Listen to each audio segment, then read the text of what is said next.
मिजोरम और छत्तीसगढ़ में किसका होगा राज, किसकी चलेगी सरकार, किसको चुनेगी जनता अपना सरताज।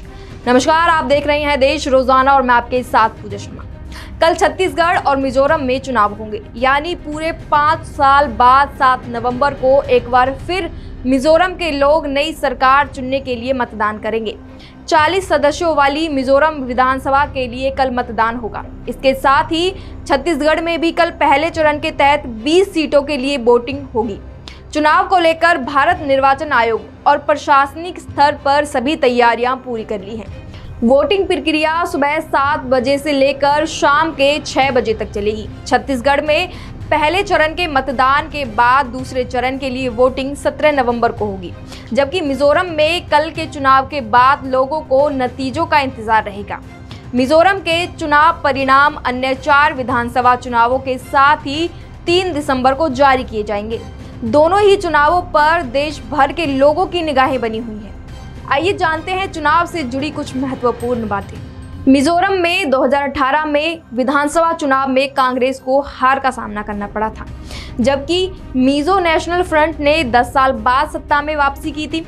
40 सीटों वाली मिजोरम विधानसभा में 2018 में MNF को 26 सीटें मिली थी, जबकि कांग्रेस ने 5 सीटों पर जीत दर्ज की। इसके अलावा जोरम पीपुल्स मूवमेंट 8 सीटों पर और भारतीय जनता पार्टी 1 सीट पर जीती थी। कांग्रेस के लिए यह चुनाव काफी निराशाजनक रहा था।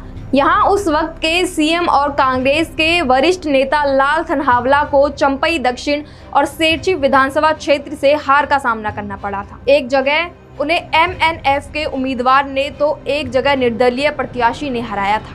मिजोरम में चुनाव आयोग की तरफ से अगस्त में जारी फाइनल वोटर लिस्ट के अनुसार राज्य में कुल 8,38,039 वोटर्स हैं। इसमें महिला वोटरों की संख्या 4,31,292 है, जबकि पुरुष मतदाता 4,06,747 हैं। यहाँ पर पुरुष वोटर्स की तुलना में महिला वोटर 24,545 हैं। इसके अलावा राज्य में 5,021 सर्विस वोटर हैं। अब बात करेंगे छत्तीसगढ़ की। छत्तीसगढ़ में नक्सल प्रभावित बस्तर संभाग की 12 और राजनंद क्षेत्र की 8 सीटों पर वोटिंग है।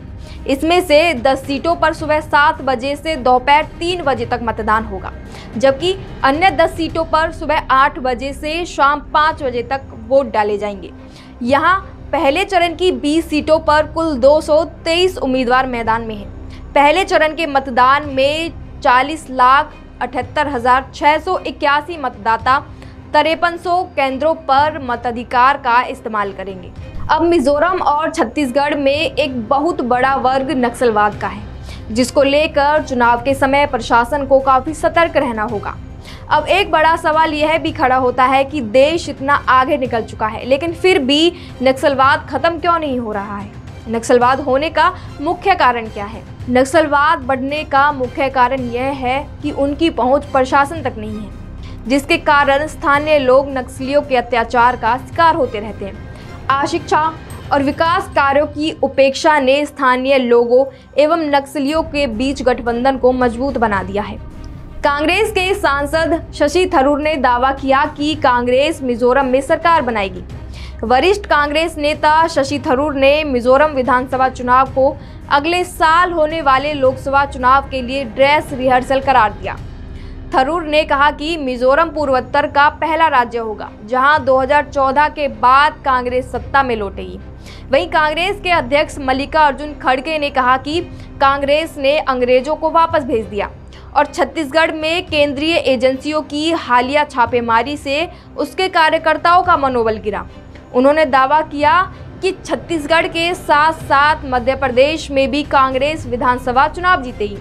खड़गे ने बीजेपी सरकार को गरीब विरोधी, दलित विरोधी और आदिवासी विरोधी करार दिया है। दरअसल नक्सलवाद सामाजिक आर्थिक कारणों से उपजा था।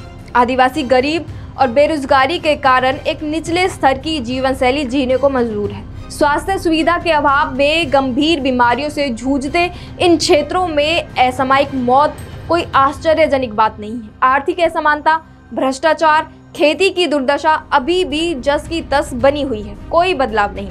यकीनन इस तरह की समस्याओं में हमेशा असंतोष के बीज होते हैं जिनमें विद्रोह करने की क्षमता होती है और ऐसे विद्रोह होते भी रहते हैं। पूरी तरह विकास ना होने के कारण आज भी नक्सलवाद जाति के लोगों ने समाज में अपनी जड़ें जकड़ी हुई हैं।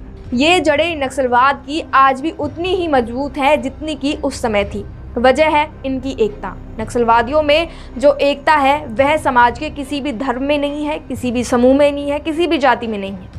हालांकि देश रोजाना किसी जाति या धर्म को बढ़ावा नहीं देता है, लेकिन यह भी एक मुख्य कारण है नक्सलवादियों का आज भी इस समाज में बने रहना।